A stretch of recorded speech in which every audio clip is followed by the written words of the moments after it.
In today's video, I'm going to teach you how to download and add Google Services JSON to your Android app from Firebase. First, open your browser and sign in to the Firebase console with your Google account.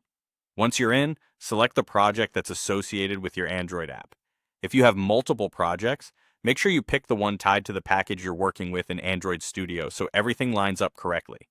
Next, look for the gear icon near the top left of the console and click it. Then choose Project Settings.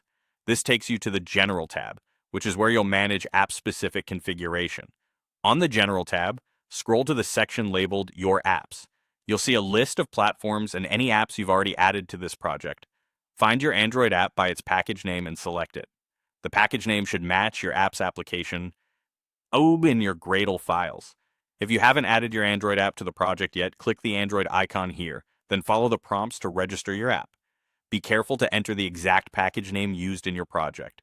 Completing that registration ensures the download button you need will appear. With the correct Android app selected, look for the Download Google Services.json button and click it. Your browser will save a file named Google Services JSON to your computer. Don't rename this file. Firebase tools rely on this exact name. Now switch to Android Studio. You'll need to place the downloaded file into the module's app-level root directory.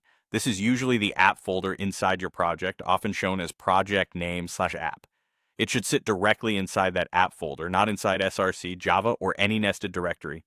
If you're browsing in your File Explorer, move the Google Services JSON file into Apply.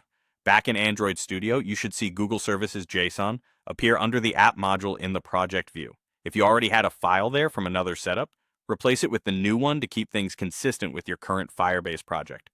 A quick note on safety. While this file primarily contains configuration identifiers, it's best practice not to share it publicly or expose it in open repositories.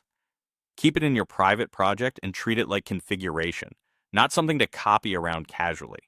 That's it. You signed into Firebase, opened the right project, went to Project Settings, selected your Android app, downloaded Google Services.json, and placed it in the app-level directory of your Android Studio project. You're now set up to use Firebase services in your app's module.